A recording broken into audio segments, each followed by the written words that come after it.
लेकिन जितना ये मामला आचार्य जी आस्था से जुड़ा हुआ है, उतना ही ये मामला राजनीति से भी जुड़ा हुआ है। आस्था और राजनीति शुरू से ही इस मामले में दोनों साथ साथ चली है। इसीलिए थोड़ी देर पहले मैंने आपसे क्रेडिट की वो बात कही थी, क्योंकि क्रेडिट लेने की अब एक तरह से होड़ सी मच गई है। उधर कांग्रेस कह रही है कि भैया ताला तो हम ही नहीं खुलवाया था। देखिए, बहुत लोग ऐसे कहते हैं कि जो वही कांग्रेस ताला खुलवाने की बात कर रही है, वही कांग्रेस ने जब जब तारीख पड़ती थी तब 20 वकील खड़ा करके और इसे रोकने का प्रयास करती रही। साथ ही साथ कहा कि राम काल्पनिक है, राम कोई वास्तविक नहीं है, यह भी कहा गया है। और इसी बात को लेकर के वो अनेकों प्रकार के प्रचार किया जाता था। स्वयं जो राम सेतु की बात आई उसको भी काल्पनिक कह दिया। तो जो लोग इसको आज राम मंदिर के अस्तित्व को जानते हैं और इसके लिए प्रति समर्थन कर रहे हैं, वो लोगों ने भगवान राम को नकार चुके हैं। और जो नकार चुके हैं कि राम है ही नहीं है, उनके ऊपर क्या आशा किया जाए।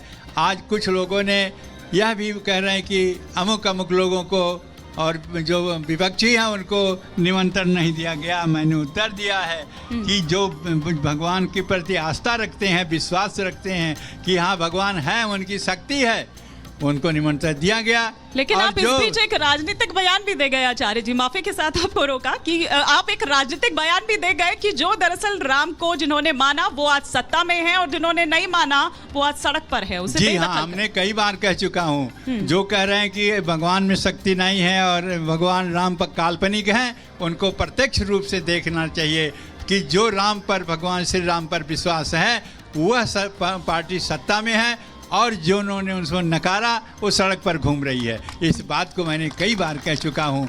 और ऐसे ही भविष्य में भी ये न समझें न समझे कि आज ही यदि इसी प्रकार के नकारते रहे भगवान को, तो सारी शक्ति बटूर करके भाजपा में आएगी और हमारे माननीय प्रधानमंत्री और मुख्यमंत्री के बीच में आएगी और वही सत्ता में, भविष्य में उन्हीं की सत्ता मिलेगी। ये लोग सड़क पर घूमते रहेंगे। आपने प्रधानमंत्री का जिक्र किया, लेकिन जो विपक्ष जिसकी बात आप यहाँ पर कर रहे हैं, वही विपक्ष इस तारीख पर भी सवाल उठा रहा है। वो कह रहे हैं कि चुनाव चूंकि नजदीक आ रहा है इसलिए दरअसल ये तारीख रखी गई है और प्रधानमंत्री को नहीं इसका उद्घाटन करना चाहिए। वो इस पर भी सवाल उठा रहे हैं।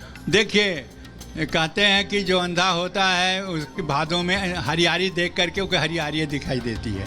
ऐसी स्थिति में जानना चाहिए उनको कि इस प्रकार से हमारा विजय क्यों हो रहा है, उनके हमारी हार क्यों हो रही है, उनके विजय क्यों हो रही है। अभी 3 प्रांतों में चुनाव हुआ, उसमें 3 प्रांतों में हार गई और उसमें कहते हैं क्या इसीलिए राम याद आ गए उनको, इसीलिए राम नाम जपना पड़ रहा है। देखिए, वो ऊपर जनेऊ ऊपर पहन के चलते कि हम ब्राह्मण हैं, तो इस तरह से जो ढोंग करते हैं, ढोंग से नहीं, वास्तविकता में भगवान वास्तविक हैं। जो श्रद्धा से, विश्वास से और उनको मानता है, उनके ऊपर कृपा बनी रहती है। जा पर कृपा राम का होई, ता पर कृपा करें सब कोई। सभी लोग उन पर कृपा का, वो जनता इनके चुनती है और जनता की जो कृपा है, जनता का जो आकर्षण है, वो जिस पार्टी के ऊपर है वो भाजपा में है और वो विजय होती चली जा रही है। और इस पर भी उनको ज्ञान नहीं होता कि आज भी यदि हम उनमें, क्योंकि भगवान कहें कि कोट विप्र लागई जाहो,